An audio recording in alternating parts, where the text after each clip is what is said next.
Dice que necesito permiso para grabar del host.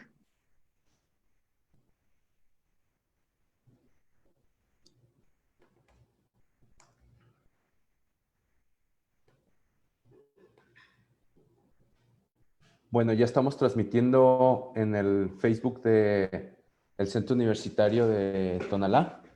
Antes que otra cosa suceda, quisiera agradecer a todos aquellos que están interesados en esta publicación, en este video, en este foro abierto que vamos a llevar a cabo, organizado por la División de Ciencias Sociales, Jurídicas y Humanas del Centro Universitario de Tonalá, a través del Departamento de Ciencia Jurídica y la Academia de Derecho Social.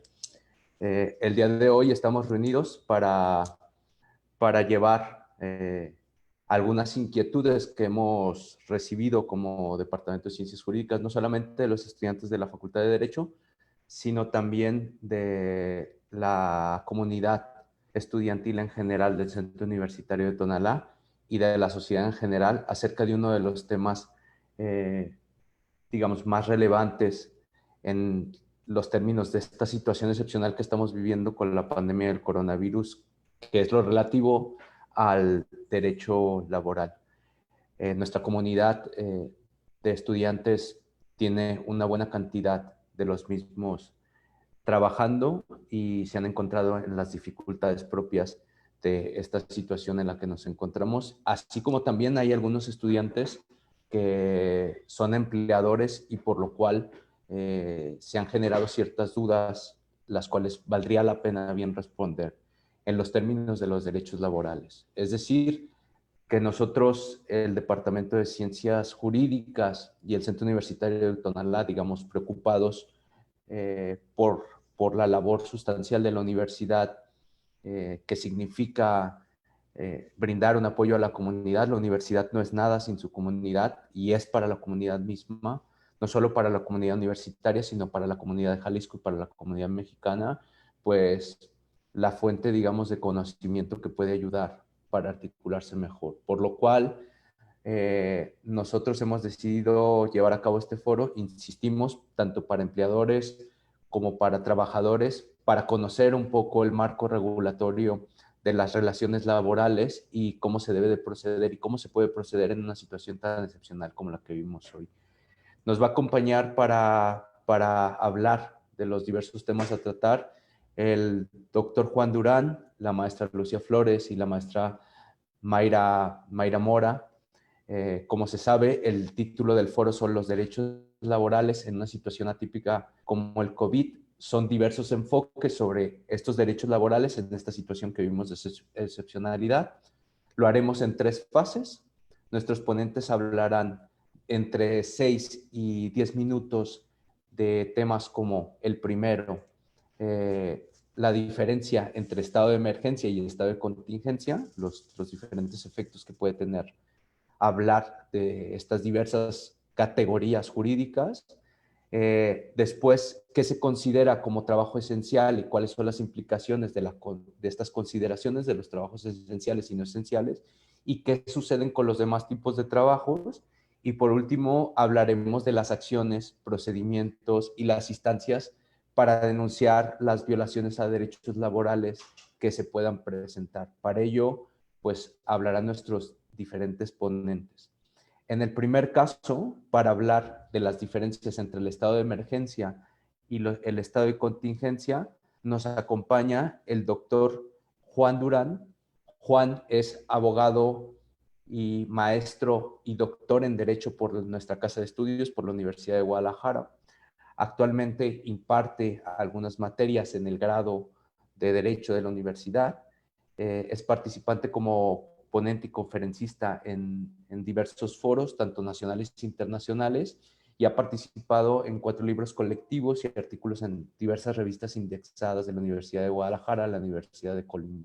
Juan nos va a hablar de las diferencias entre el estado de emergencia y el estado de contingencia, para lo cual, y no sin antes, quiero volver a agradecer la disposición del doctor Juan Durán de encontrarse aquí con nosotros en esta labor de difusión y en esta labor, digamos, de tratar de que la comunidad tanto universitaria como la comunidad en general de Jalisco pueda, y mexicana, ¿por qué no? Porque estamos también siendo compartidos por algunas asociaciones de abogados a los cuales agradecemos y mandamos un saludo, puedan conocer acerca de esta información que aquí se está presentando. Por lo cual, sin más dilación, pues yo dejo en el uso de la voz al doctor Juan Durán para que nos haga la explicación y las diferencias entre estos estados de emergencia y estados de contingencia y con los efectos jurídicos que puedan llegar a tener. Juan, muchísimas gracias por acompañarnos y yo te dejo en el uso de la voz.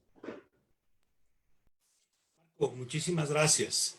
Bueno, pues antes que nada, saludarlos a todos, desearles muy buenas tardes.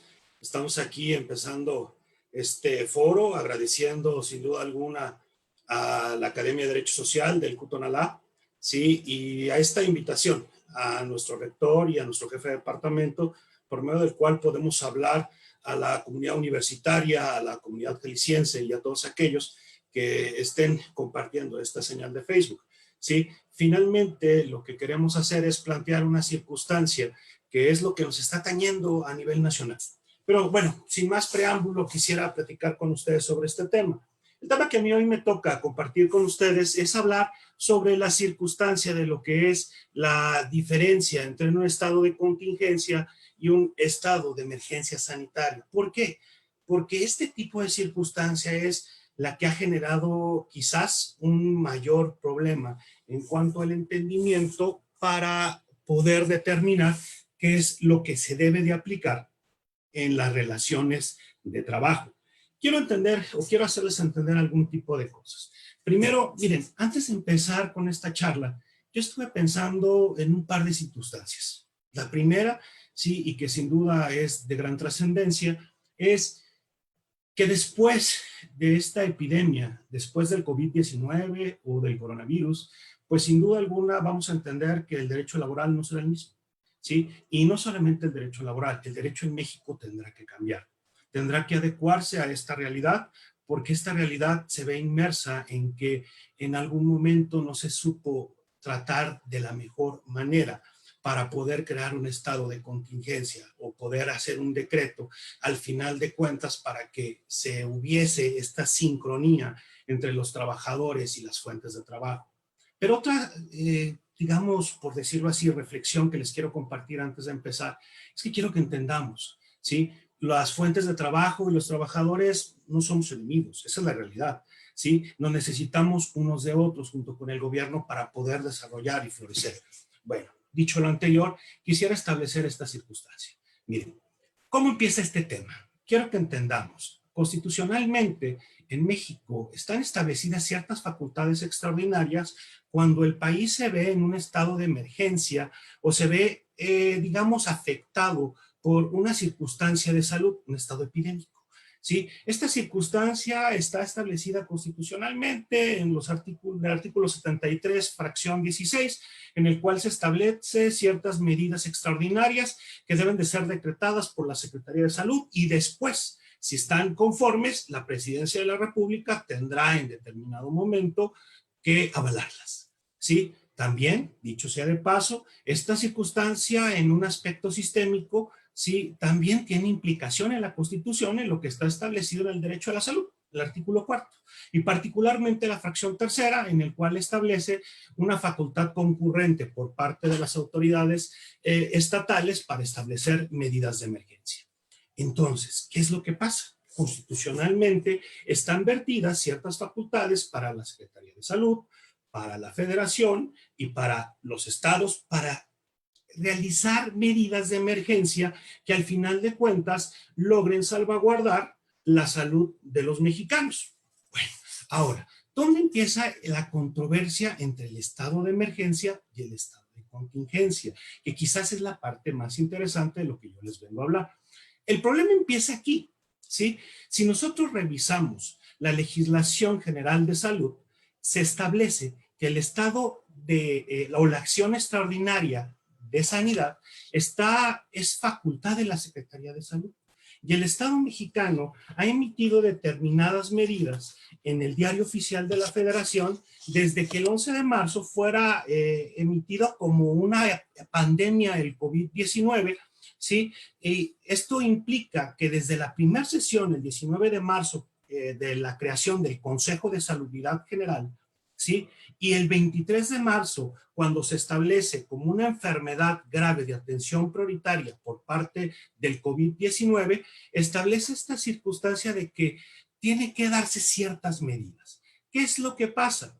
Bueno, lo que pasa aquí, sí, es que el Estado, en lugar de decretar un estado de contingencia sanitaria, lo que hace es implementar ciertas medidas como es un estado de emergencia. ¿Y cuál es la diferencia entre una y otra?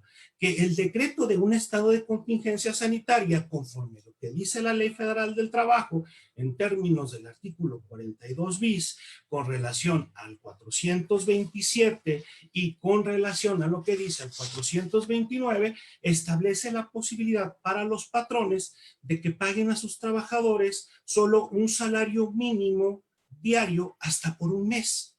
Pero al momento de que el Estado, y ojo, porque hay que ser muy claro en esto, ¿sí?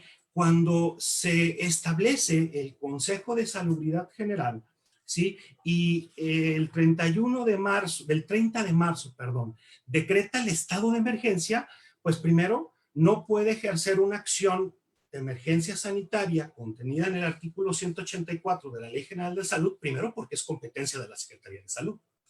Segundo, no decreta un estado de contingencia. Por tanto, las medidas establecidas en la Ley Federal del Trabajo, sí, como el hecho de pagar solamente un salario durante un mes a un trabajador, no puede ser aplicada.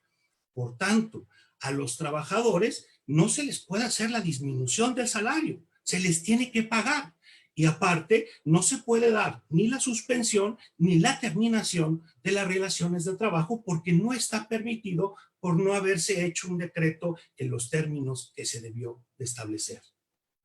Ahora bien, déjenme comentarles. No solamente está esta circunstancia, a la hora de que se decreta esta cuestión medio curiosa, que es un estado de emergencia, ¿sí? Por causas de fuerza mayor, se tuvieron que decretar estas causas de fuerza mayor ciertas circunstancias. ¿Por qué? Pues de manera muy sencilla. La Ley Federal del Trabajo establece ciertas circunstancias en las cuales, ¿sí? Las mujeres embarazadas o en etapa de lactancia o los menores de 18 años no deben de trabajar. Sí, solo sí hay un estado de contingencia.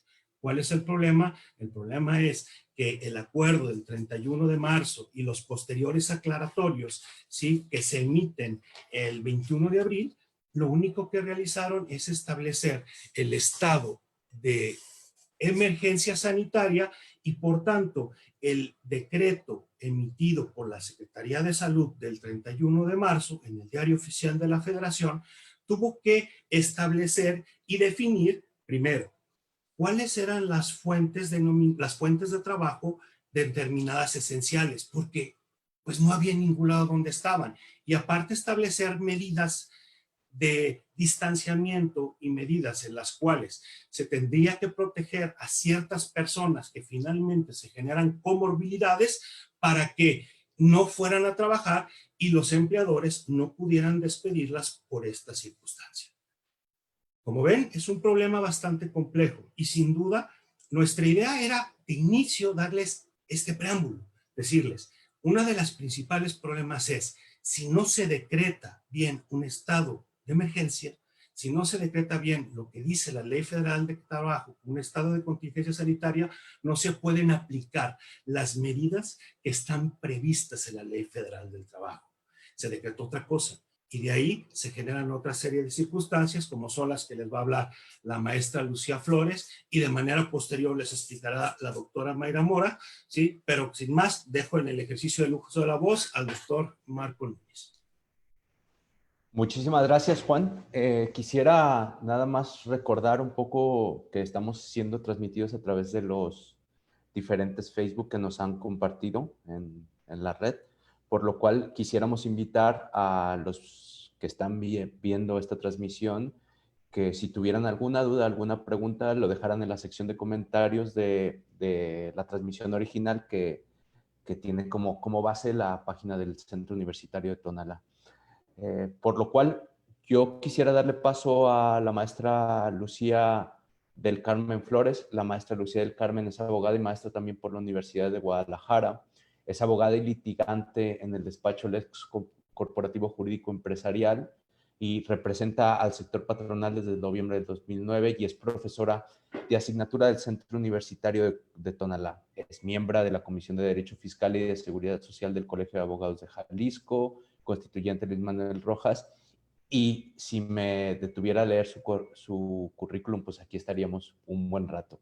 Mejor, yo quisiera darle el uso de la voz a la maestra Lucía, que nos va a explicar un poco qué se considera como trabajo esencial y cuáles son las implicaciones de estas consideraciones y qué sucede con los demás tipos de empleo, para aclarar un poco. E insistiría a todos los que nos están viendo o escuchando a través de las redes sociales que no tengan miedo a hacer las preguntas. Una vez finalizadas las exposiciones, vamos a recoger las mismas, le daremos la voz a nuestros ponentes una vez más y a partir de ahí trataremos de resolver los cuestionamientos que cada uno tenga. Sin más, yo dejo en el uso de la voz a la maestra Lucía para que nos explique las diferencias de los trabajos esenciales y las implicaciones de este tipo de denominaciones. Muchas gracias, Juan, por la exposición. Te quedas en el uso de la voz, Lucía. Muchas gracias.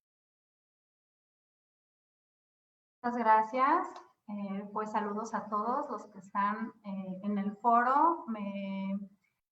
Pues congratula mucho ser o colaborar en esta parte de la exposición y quisiera no entretenerme mucho en esta parte para dar paso al tema que vamos a tratar o que me tocó tratar y quisiera relacionarlo con el tema que el maestro, el doctor Juan Durán, nos comenta, porque durante el estudio que efectué o que he efectuado desde que empezaron a salir los acuerdos, de los decretos, el estado de emergencia o la declaratoria de emergencia que hizo pues el Ejecutivo y todas las medidas que se han tomado a partir de ahí, al leer detenidamente estos acuerdos, y me surgió algo que creo que es muy importante y que es relativo a la parte que voy a hablar yo, porque como mencionaba el doctor Juan Durán, aquí la controversia se suscitó y sobre todo la cuestión de sustento jurídico para los abogados, sobre todo que nos dejan como en un estado de indefensión, pues aun y cuando existe sustento constitucional, fundamento en las leyes, no está claro todas las bases que desde entonces el Ejecutivo a través de las secretarías han determinado y las medidas extraordinarias que han determinado para enfrentar esta parte de la emergencia sanitaria, denominada así emergencia sanitaria, porque incluso para mí no queda claro para ellos desde un principio cuando establecieron cuáles eran las actividades esenciales o los trabajos esenciales, porque en el primer acuerdo se publicó el 24 de marzo del 2020, me hizo así como ruido entre líneas al leer el acuerdo, cómo establece y cómo define la autoridad la denominación de emergencia o contingencia sanitaria, porque como ya lo dejó claro el doctor Juan Durán, pues es una emergencia sanitaria, pero en ese primer acuerdo en donde se determinaron cuáles eran esas actividades esenciales, cuáles eran esos trabajos esenciales, se determina en donde establece cuáles van a ser esos giros y lo dice de forma literal, como se los voy a mencionar. Dice que son considerados como actividades esenciales las empresas, negocios, establecimientos mercantiles y todo aquello que resulte necesario para hacer frente a la contingencia. Y así lo denomina el acuerdo. Entonces, aquí, desde esta parte empieza como la aclaración, ¿no? Porque pues si fue una declaratoria de emergencia y en el primer acuerdo donde se establecen cuáles son los trabajos esenciales, se denomina que son todos aquellos que hacen frente a la contingencia, creo que también entran en una contradicción o incongruencia que, bueno, para los abogados es muy importante, porque la literalidad tiene mucho que ver con la aplicación de la ley. Entonces, desde ahí, creo que viene una confusión que luego fue aclarado en los acuerdos posteriores, en donde primero solamente se definió que actividades esenciales eran todas aquellas que podían hacer frente a la contingencia y enunciativamente establecieron cuáles eran unos ejemplos, ¿no? Hospitales, clínicas, farmacias, laboratorios, servicios médicos, financieros, telecomunicaciones, medios de información, servicios de hoteles, restaurantes, gasolineras, mercados, supermercados, misceláneas, servicios de transporte y distribución de gas, siempre y cuando no correspondan a espacios cerrados con aglomeraciones. Y posterior a esto, hubo un acuerdo el 31 de marzo en donde ya se amplían estas actividades, o más bien se definen y se describen con mayor precisión y ya habla sobre una emergencia sanitaria, ya quitan esta parte de la contingencia y lo establecen hablando de toda la parte de la rama médica, los paramédicos, todo lo que pertenezca al Sistema Nacional de Salud, también todos aquellos que participen en el abasto, servicio, proveeduría, entre las que destacan el sector farmacéutico, tanto en producción como en su distribución, la manufactura, insumos, equipamiento médico, tecnologías para la atención de la salud, las involucradas en la disposición adecuada de los residuos peligrosos biológicos infecciosos, así como la limpieza, sanitizantes, sanitización de unidades médicas en los diferentes niveles, amplían también o ponen de forma literal que es toda la parte del sector que tiene que ver con la seguridad pública, con la protección ciudadana, la defensa, y aquí también en el mismo acuerdo lo ponen como la procuración en impartición de justicia, lo cual también se me hace que es relevante mencionarlo porque aunque esté los juzgados, tribunales y autoridades que imparten justicia, pues están cerrados, podríamos decir casi en un 100%, en donde solamente atienden cuestiones de emergencia y que pues ni siquiera se pone atención a veces a ese tipo de situaciones de emergencia, ¿no? Porque aunque se puedan presentar trámites, pues no se les da el seguimiento. O aquellos trámites que sí están dentro de, o que están en trámite, cuestiones que son urgentes, pues no se están atendiendo porque no están los juzgados en turno, no están los juzgados y van a empezar como a las juntas de conciliación, a retomar actividades paulatinamente y pues cada autoridad en su competencia se han determinado acuerdos en donde se pone como una disposición en donde van a estar inactivos hasta el 30 de mayo como se dispuso en el último acuerdo. Y aquí, en este último, además de todas las actividades que les mencioné, donde también entran pues toda la cuestión financiera, gasolineras, etcétera, al final de ese acuerdo viene una disposición en donde se menciona que también son actividades o trabajos esenciales o no se van a suspender actividades, o sea, más bien no lo denomina como actividad esencial, pero son las que no van a suspender actividades como las esenciales. Y al final viene, así como actividades cuya suspensión pueda tener efectos irreversibles para su continuación, lo cual considero que a esto abre una puerta también, en donde es como, y todas aquellas que requieran sí continuar, porque si no, pues entonces va a tener un daño irreversible. ¿Cuál es el daño? ¿Es ese daño irreversible? Bueno, que si lo que se trata es salvaguardar las fuentes de trabajo, pues el daño irreversible puede ser eso, ¿no? Que como sí se tienen que pagar los salarios, como explicó el doctor Juan Durán, al 100%, si es que no se modifican condiciones laborales por enfrentar esta emergencia, pues entonces un daño irreversible podría ser simplemente que pues la empresa ya quede insolvente, ya no pueda continuar con sus actividades e incluso está previsto como una terminación de las relaciones de trabajo. Entonces, esto me pareció muy relevante, en donde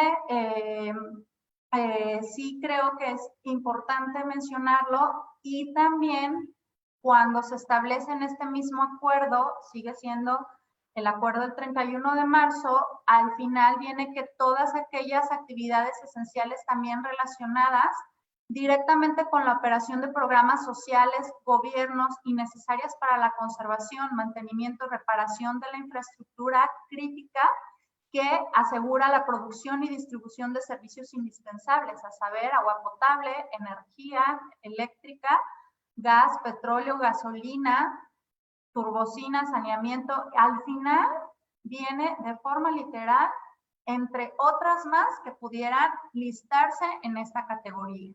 Entonces, pues también, o sea, sería como a lo mejor mucho el decir o el señalar de forma literal las actividades, pero también creo que quedan puertas abiertas como para determinar cuáles sí van a ser esenciales, cuáles sí pueden continuar en actividad. Entonces, estas actividades, al final de este acuerdo posterior, que fue el último acuerdo que emitieron por parte del Ejecutivo y a través de las secretarías para atender estas medidas extraordinarias y poder enfrentar la emergencia sanitaria, hubo el acuerdo del 21 de abril del 2020, en donde se reiteran todos esos giros o esas actividades y trabajos esenciales, y solamente se amplía que estas van a ser hasta el 30 de mayo. Esta parte de los giros o la actividad esencial, ya me queda súper poquito, nada más quisiera como cerrar este tema diciéndoles qué tienen que sí hacer estas empresas o estos giros esenciales que sí deben permanecer o que sí pueden permanecer abiertos, pues atender todas las medidas que ya se han establecido a través del Ejecutivo, la sana distancia, medidas fitosanitarios, y todas aquellas empresas que no entren en esta clasificación de giros o trabajos esenciales, pues tendrían que suspender actividades, y la obligación es, si no pueden solventar un trabajo a distancia a través de medios electrónicos, a través de la continuidad por otro tipo de eventos que no sea presencial o que implique el traslado de trabajadores a la fuente de trabajo, pues si no es así, tiene que suspender actividades de forma inmediata, y el efecto sería el pago de salarios al 100%, salvo estas condiciones que les menciono, ¿no? Si se modifican condiciones, reducción de jornada, acuerdos a través de los trabajadores, el patrón, para poder solventar y enfrentar esa contingencia. Bueno, pues muchísimas gracias, Lucía. Creo que ha quedado perfectamente claro la diferencia y la categorización de los trabajadores esenciales. Terminando la exposición de la doctora Mayra Olmos, podríamos darle todavía una vuelta más a temas que hayan quedado en el tintero, pero insistimos que esta charla es, en cierto sentido, como generar un conocimiento posicional, situacional, que nos ayude a entender más o menos cómo opera en términos de derecho, y para que cada quien pueda entender la situación desde el lugar que le corresponde. Insistiría yo a todos los que nos están viendo y nos están escuchando a través de las redes sociales, que quien tenga alguna duda, alguna pregunta, no dude en hacérnosla saber a través de los comentarios en la propia transmisión que se está llevando a cabo en el Centro Universitario de Tonalá. Y ahora daría paso pues al último tema que queremos tratar como uno de los ejes fundamentales de este foro, que es cuáles son las acciones, cuáles son los procedimientos, las instancias a las cuales podemos acudir en el caso de que exista una violación de derechos laborales. Y para ello tenemos a la doctora Mayra Mora, la cual, sí, una vez más, como nuestros pasados ponentes, si nos detenemos a leer su currículum, pues vamos a quitar un montón de tiempo valioso para escuchar las profundidades de los análisis de la doctora. Solo tendré que decir que la doctora Mayra Mora es doctora en Derecho, es también formada en nuestra Universidad de Guadalajara, es maestra de nuestro Centro Universitario de Tonalá, da clases en la licenciatura en Derecho, y ahora mismo más bien le cederé el uso de la voz para no quitarle más tiempo y esperemos que nos pueda aclarar las dudas que tengamos acerca de las acciones, los procedimientos y las instancias en las cuales podamos acudir en el caso de una violación de derechos, insistiéndoles que quien tenga alguna duda o pregunta la pueda poner como un comentario a esta transmisión. Muchísimas gracias, maestra Lucía, por los conceptos. Regresaremos con ustedes para darle una vuelta más de tuerca a algunas cosas que se hayan quedado en el tintero, y por el momento presento a la doctora Mayra Mora para que nos pueda desarrollar el tema que corresponde.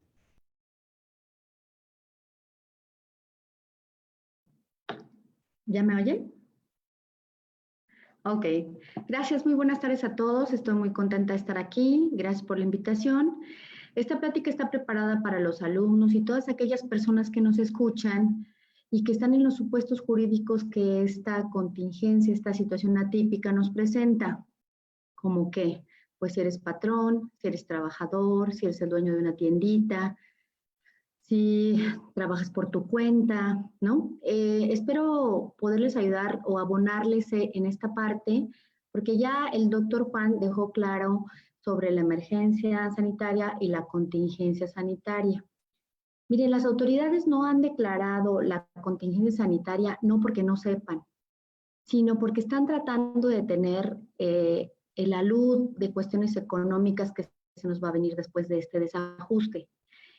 Entonces, pues al no declararlo así a propósito, pues tienen este híbrido de emergencia sanitaria.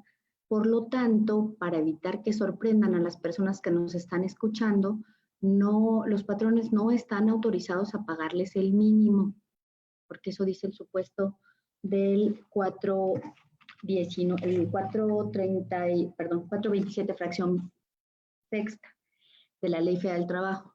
Entonces, porque luego algunas personas pueden abusar en el sentido de que no, el gobierno ya autorizó que les paguemos menos. Ahora les voy a decir algunos ejemplos de los que me han estado sucediendo en estos días, porque nuestros teléfonos de los maestros están siempre abiertos, ¿no? Para alguna duda de un alumno, para alguna duda de otro maestro. La verdad es que la especialidad laboral pues tiene también sus asegúnes. Entonces, de los alumnos que me han hablado, les voy a poner un ejemplo sencillo. Fíjese, maestra, que yo estoy de mesero los fines de semana, esa actividad me permite estudiar, pero el patrón no nos va a pagar y dice que no tiene para pagarnos y que nos va a dar unas botellas. Y que el gobierno ya autorizó que nos despidieran con el mínimo. Entonces, ¿no? Esto es lo que, como la interpretación prejuiciosa y maljuiciosa de la ley, pero pues se la dicen a alguien que está como empezando y dice, pues bueno, le dije, a ver, ¿cómo has visto tú en conciencia la situación del restaurante donde trabajas? Me dice, pues la verdad es que está muy mal, el patrón está batallando para pagar la nómina y yo sí creo que si no agarro las botellas no me va a pagar. Y yo las agarro, las vendo y de ahí pues hago el equivalente, ¿no? Entonces, no se puede pagar en especie. Eso dice la ley. El salario del trabajador es irrenunciable, pero tampoco los patrones están obligados a lo imposible. ¿Cómo le pago si no tengo cómo? Ok, entonces llegaron a un arreglo, el patrón vendió las botellas y les pagó a ellos en dinero. Ok, eso es lo que estamos viendo ahora, porque el 90% de las empresas son micro y medianas en Jalisco. Otro ejemplo es de alguien que me dice, ¿sabes qué? Me mandaron a hacer home office, pero me van a pagar la mitad del salario. Y, ok, le dije, entonces vas a trabajar la mitad de la jornada. Me dice, no, pues no, vamos a trabajar normal y creo que hasta más, dice, porque, pues como son para embarques internacionales, las 4 de la mañana para mí es muy buena hora para mandar comunicaciones y que me contesten las empresas. Entonces no hay reducción de jornada. Y entonces, ¿por qué hay reducción de salario? Entonces, estos ejemplos se los pongo para que ustedes, en coherencia, ¿no? Vayan analizando qué pueden hacer las empresas y qué no. Hasta donde vamos, nada de lo que les estoy contando pueden hacer. Entonces, si ustedes están en una situación así, ustedes sepan que no hay una autorización para que les paguen el mínimo y mucho menos para que los liquiden. Y también en el otro lado de la balanza vemos que tampoco los patrones tienen para dar mucho y para sostenerse con una nómina cuando no hay ingresos. Entonces, En la teoría y en lo que dicen las leyes y en lo que tratan de resolver las autoridades es una cosa, pero los que estamos afuera viendo cómo la gente está batallando para llevar el sustento a sus casas, hubo alguien que me contó, ¿sabes qué? Yo voy a aceptar reducción de salario. Le dije, ok, ¿por qué no cobras las vacaciones que dices que te deben desde hace mucho tiempo? Pues de una vez gózalas, esas te las tenías que haber dado de todas maneras. Me dijo, ¿sabes qué? Se me hace buena opción y voy a plantearle al patrón que ya me pague todas. De todas maneras tenía que pagarlas. Bien, pues entonces eso accedió y la recomendación es adelanten las vacaciones, paguen las vacaciones que adeuden, reduzcan jornada, revisen los días.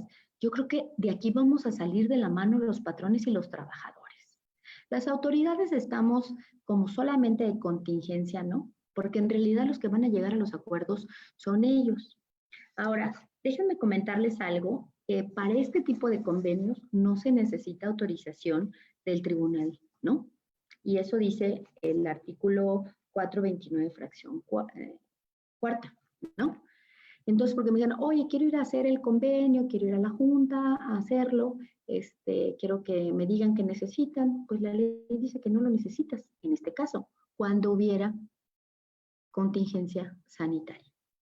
Entonces, no la hay, pero si la empresa se siente más segura de hacer el convenio ratificado en el tribunal o en la Secretaría de Trabajo, bueno, eso es, están abiertos, sí están trabajando con personal de emergencia porque hay unas personas que por lo mismo no pueden ir a trabajar, no se están aceptando al público en general, se están abriendo por cita para que sean atendidos y casi siempre lo que se le está apostando es vengan, concilien, de alguna manera vamos a salir, ¿no?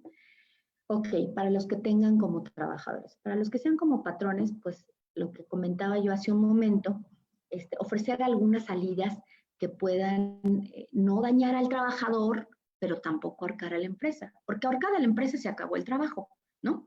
Pues esa es la parte importante. Ahora, yo ahorita voy a ponerles una página donde ustedes pueden hacer las citas para las conciliaciones, obtener asesoría gratuita, revisar si tienen alguna denuncia, porque este es otro caso, dentro de los ejemplos reales que les reservé hoy, me habla una persona y me dice, yo trabajo en un tal lugar, ¿no? Y pues ahí cuando empezó lo de la emergencia no estamos hacinados porque son estas partes están en unos escritorios muy pequeños. Dice, yo no veo que tomen medidas de seguridad, yo no los veo con tapabocas, yo no veo que estén repartiendo gel. A mí me estresa mucho tener que ir a trabajar porque es un foco de infección. A lo mejor no, a lo mejor sí, pero yo estoy estresada. Y es válido. Hay las recomendaciones sanitarias para que las empresas tomaran las medidas suficientes para sus trabajadores, por los que deben de velar en su seguridad y en su salud. Si no están tomando las medidas, hay que hablar a la Secretaría de Trabajo y hacer la denuncia anónima correspondiente para que ustedes no tengan miedo de decir, saben que esta empresa no está cumpliendo con las medidas. Sí se están atendiendo, sí se le están llamando, no se están visitando todas porque es demasiado, pero yo creo que ustedes también debe de haber, no quiero que me corran porque nadie quiere que lo corran ahora, ¿no?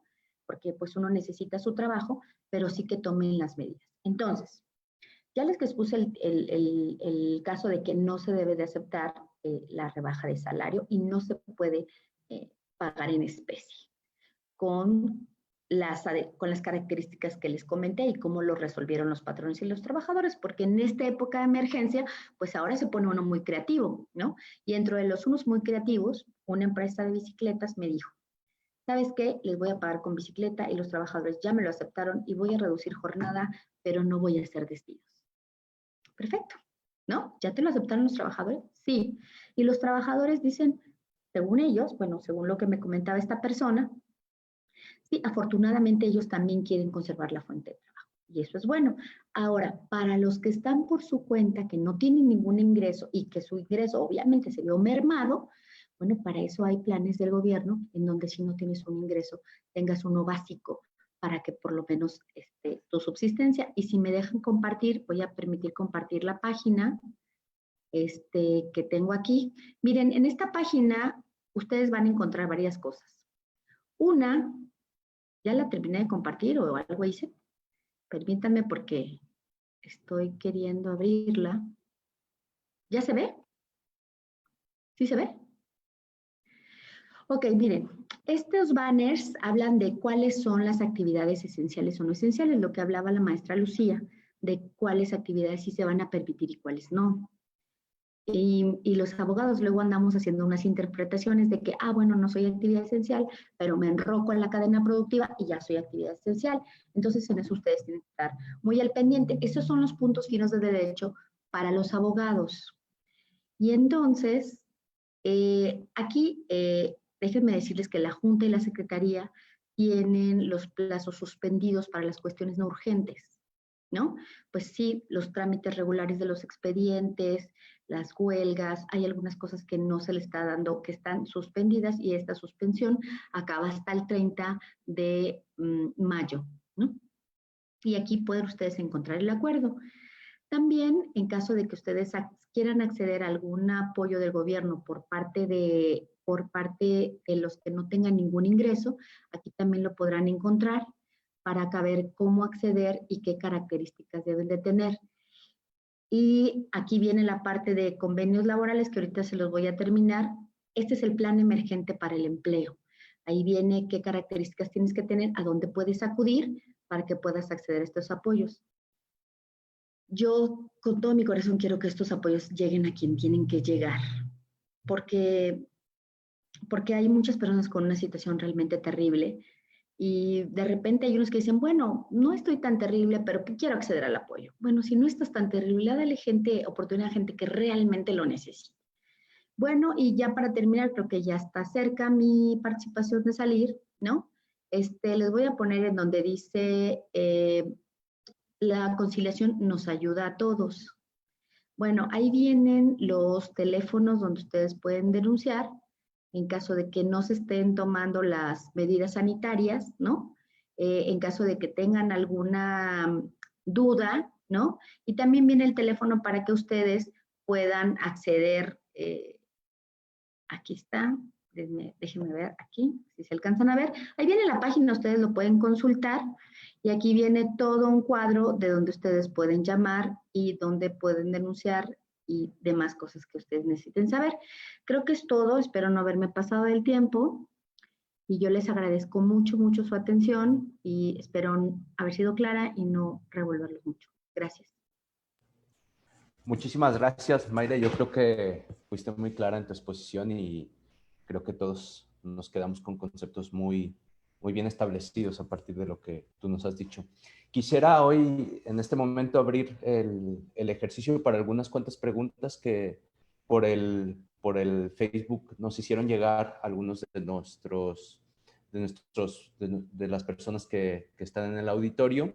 Y también quisiera aprovechar como para dar una vez más la voz a nuestros compañeros en virtud de algunos temas que quedaron, como habíamos dicho, en el tintero. Juan, por ejemplo, nos podría hablar de la capacidad del decreto y el reto que tiene que ser la Ley Federal del Trabajo, así como la maestra Lucy nos puede hablar de un poco más sobre las cadenas productivas y tú podrías abonar un poco más, Mayra, sobre el tema de las instancias. Tengo algunas preguntas en general que las dejo al aire para en esta segunda oportunidad, en esta segunda ocasión, quien quiera tomar el pial, pues así nos pueda contestar y pueda ayudar a resolver las dudas del público. Las digo en general para que puedan tomar nota. En principio nos plantearon el cambio de condiciones laborales. Tengo que acudir a la Junta, aunque ya se respondió esta duda, bien valdría la pena recalcar, ¿no? Para todos aquellos que se están uniendo a la transmisión o que se acaban de unir y no escucharon la respuesta. La baja de salario y las prestaciones es legal en este momento. Y nos remiten a la tesis jurisprudencial de la Suprema Corte de Justicia, la 255.4, ¿no?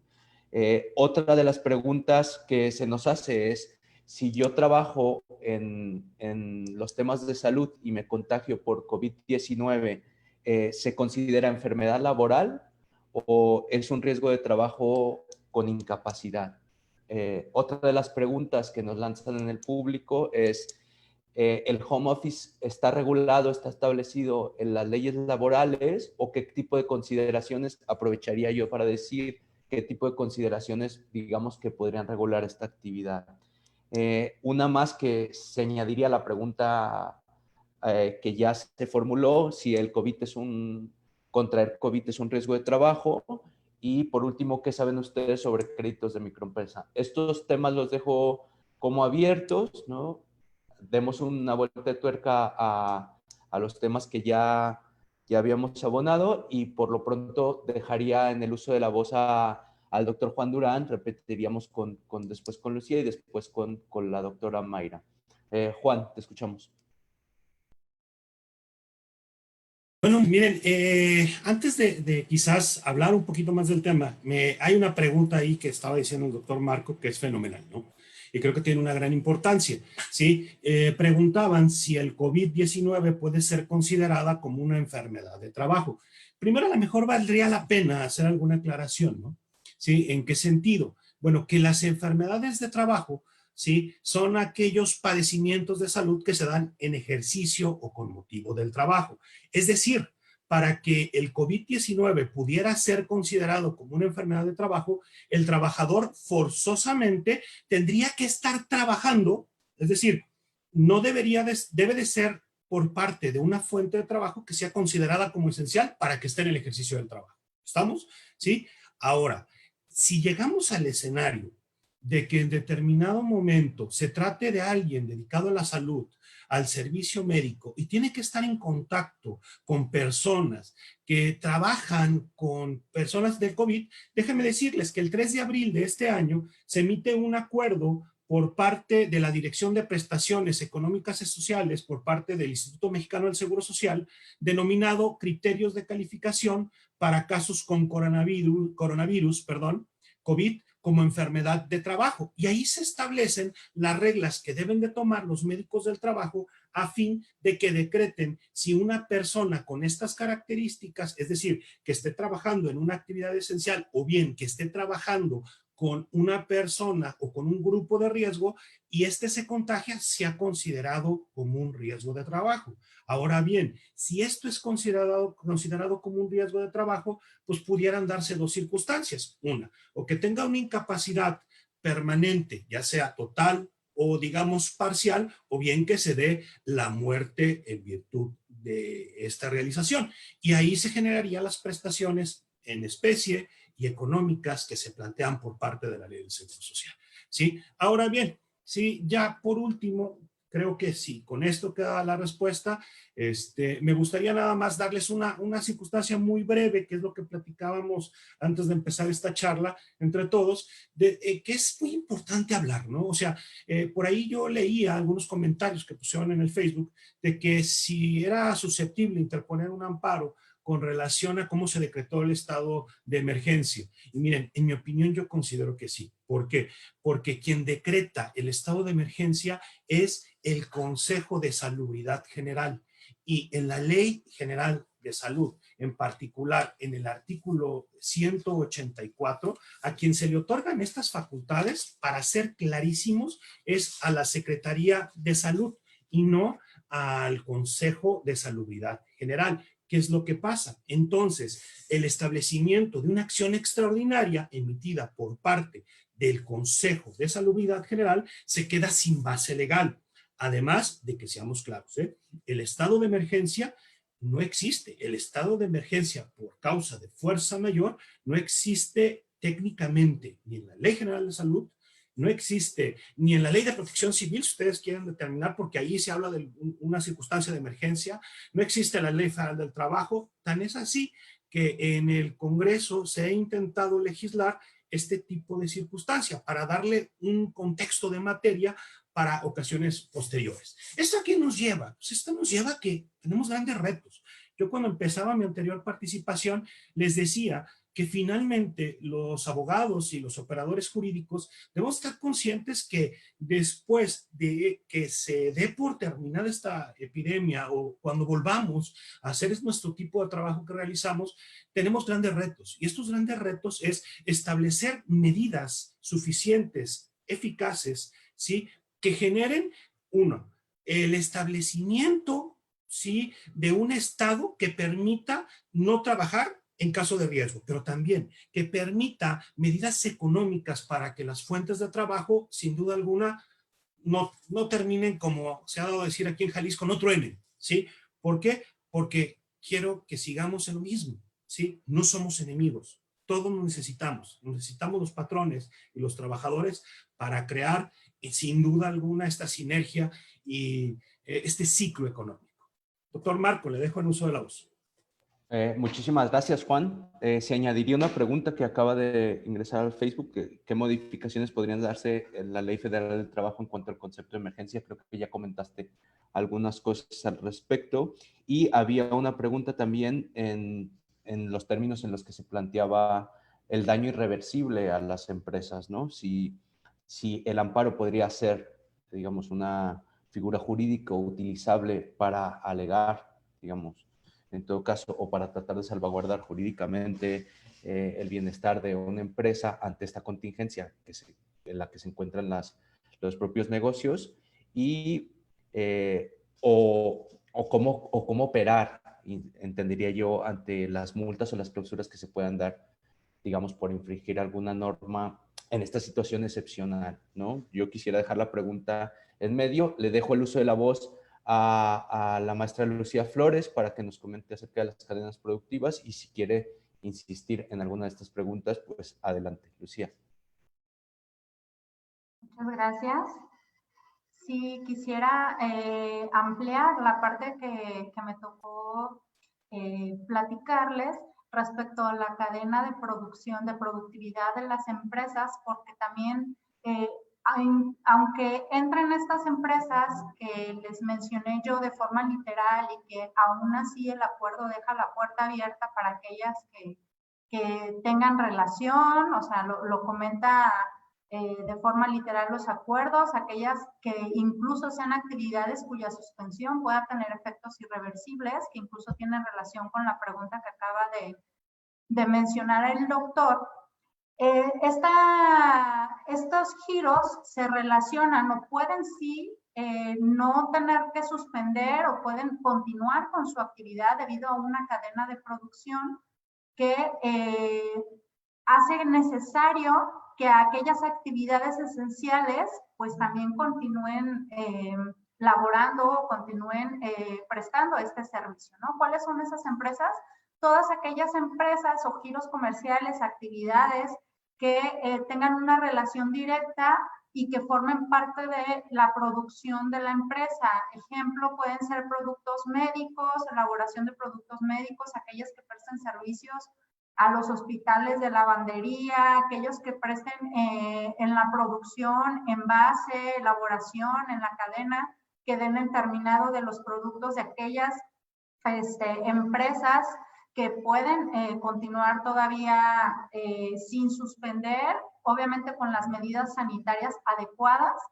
Y entonces, pues de aquí nacen otras actividades más que pueden entrar en pues en esta cuestión de no tener que suspender actividades debido a que dependen de la producción, o más bien ayudan a la producción de aquellas que sí pueden permanecer abiertas, ¿no? Y pues de aquí, si nos vamos, por ejemplo, a los supermercados, a las tiendas de abarrotes, pues ¿quiénes son los que producen todos esos cuestiones o artículos que pueden estar también dentro de las actividades esenciales, de los alimentos, de los empaques, de todas estas empresas que se relacionan durante la cadena de producción? Y que en el estado de Jalisco, pues sí, también se habló de eso. El gobernador de Jalisco habló y amplió esta parte de la producción, pero me parece que también a nivel federal está sustentado, porque en los mismos acuerdos, como yo les mencioné, o sea, sí habla de forma literal de algunos giros o actividades esenciales, pero también deja la puerta abierta a aquellos que sean necesarios que continúen para que no puedan tener un daño irreparable o irreversible, y aquellos más también que se mencionan entre otros más que pudieran listarse en la categoría relacionados con esos giros comerciales. Entonces, creo que pues aquí estaría esta cuestión, esta pregunta aclarada para ampliar. Y me gustaría nada más mencionar en cuanto a lo del amparo que mencionaban, si era o no viable que se presentara. Esto, por supuesto que concuerdo con el doctor Juan Durán, incluso por la parte de lo de la mención del amparo, en cuanto a la competencia de quien emite el acuerdo, en cuanto a la incongruencia que hay o sustento jurídico de declarar una emergencia sanitaria cuando ni siquiera está previsto tal cual en la Ley Federal del Trabajo, y luego hablan en el primer acuerdo de contingencia. O sea, se me hace que bases sí hay y fundamento también.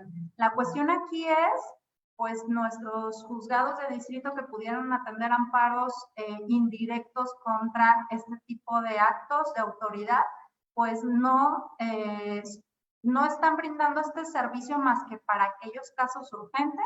Entonces nos tendríamos que ir a la clasificación de aquellos casos urgentes que sí están atendiendo de manera inmediata para darle trámite a atender esa cuestión de casos urgentes, que de hecho sí hubo una ampliación. En la ley ya están definidos algunos casos urgentes, aquellos que pongan en riesgo la salud, la vida de las personas, desaparición, pero hubo una ampliación de esto y entonces tendríamos que dirigirnos a la parte de si se considera un caso urgente o no, porque al fin de cuentas, pues entonces no va a ser de todas formas ni siquiera recibido un trámite de esta índole.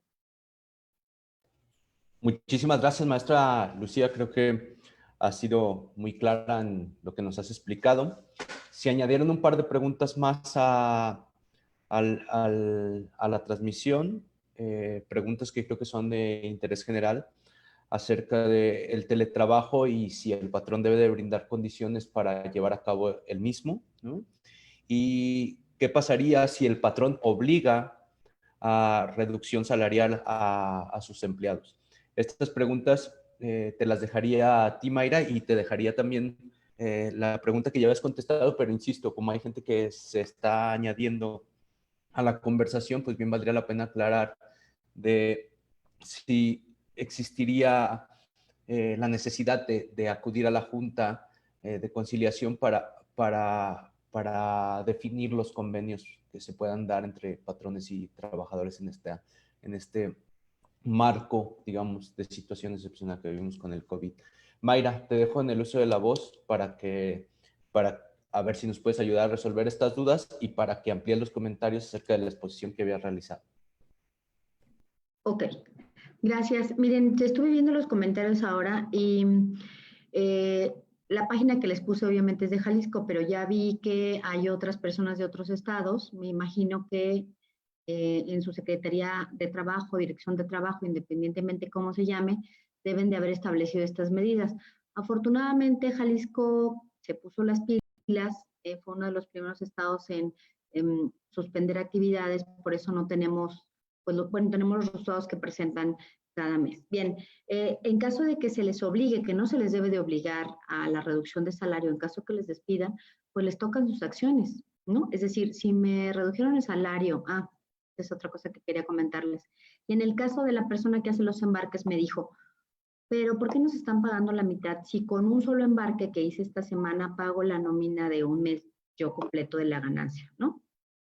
Y me quedé pensando, los trabajadores saben perfectamente cómo está la situación de la empresa.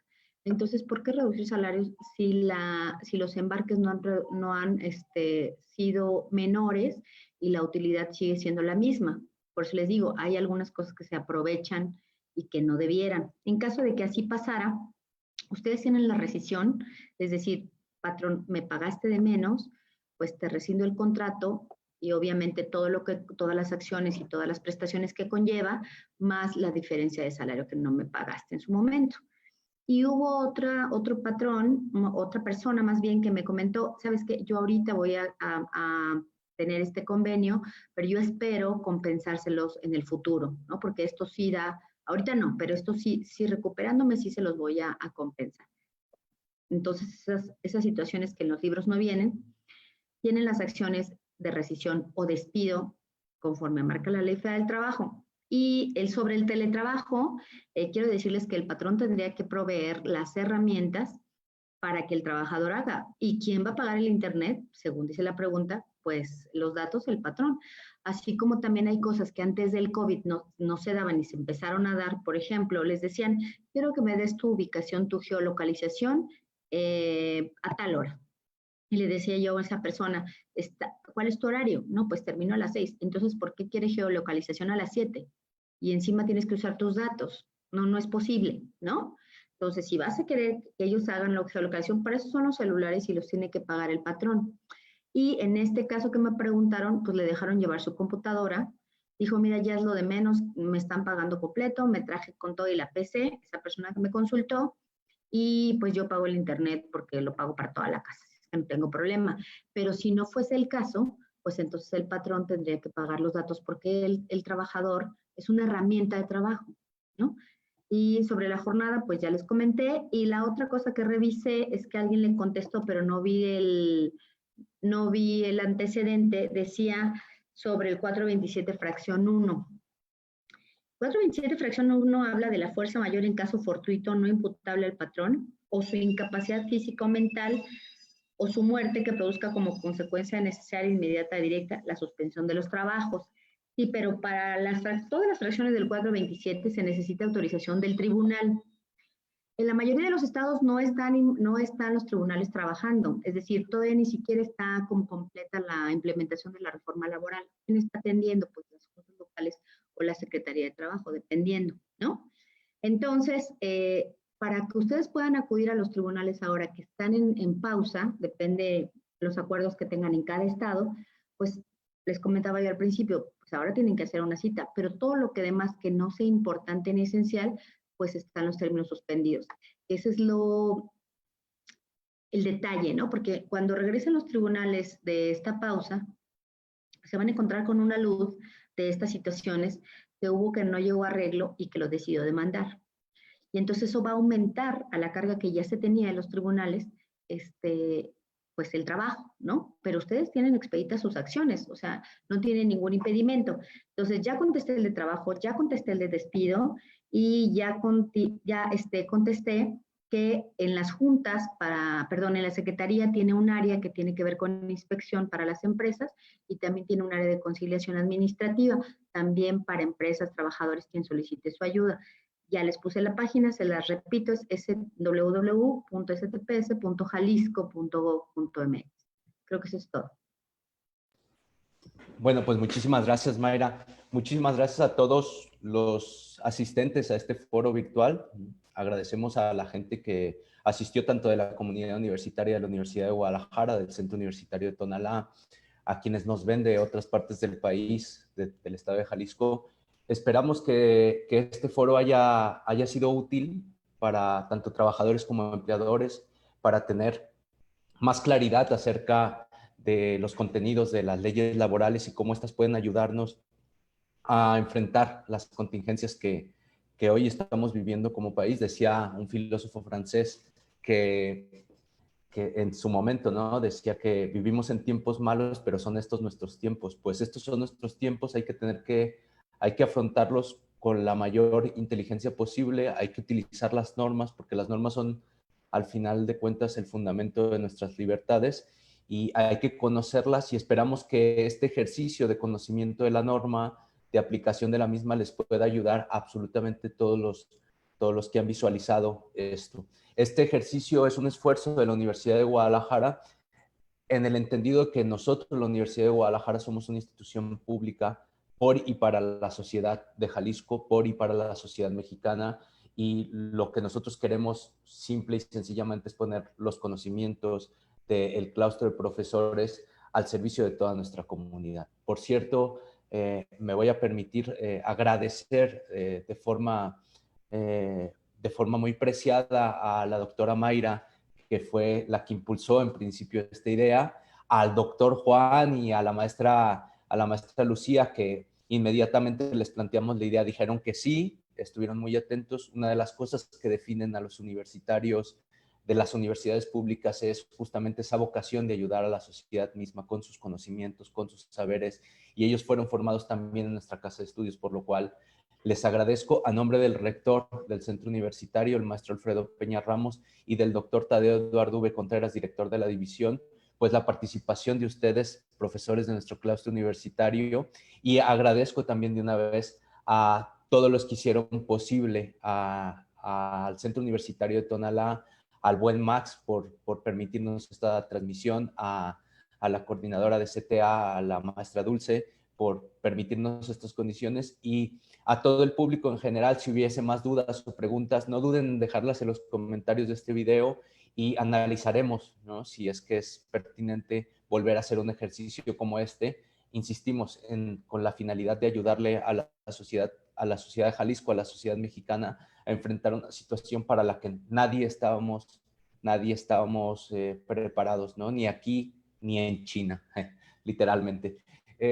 Y bueno, pues les agradecemos mucho haber acudido a esta transmisión y esperamos que, insistimos, que estos conocimientos que aquí se virtieron de la mano de especialistas, de profesionales del derecho, les puedan ser útil en su vida, ya sea como trabajadores o como empleadores, y solo esperemos que podamos salir adelante de esta situación, de esta pandemia, y que pongamos todos los elementos, los conocimientos y las herramientas que nos da la razón y el conocimiento en el servicio de salir adelante de la mejor manera. Muchísimas gracias a todos, que tengan buena tarde. A nombre del Centro Universitario de Tonalá, muchísimas gracias a todos por su asistencia. Muchas gracias. Gracias, adiós.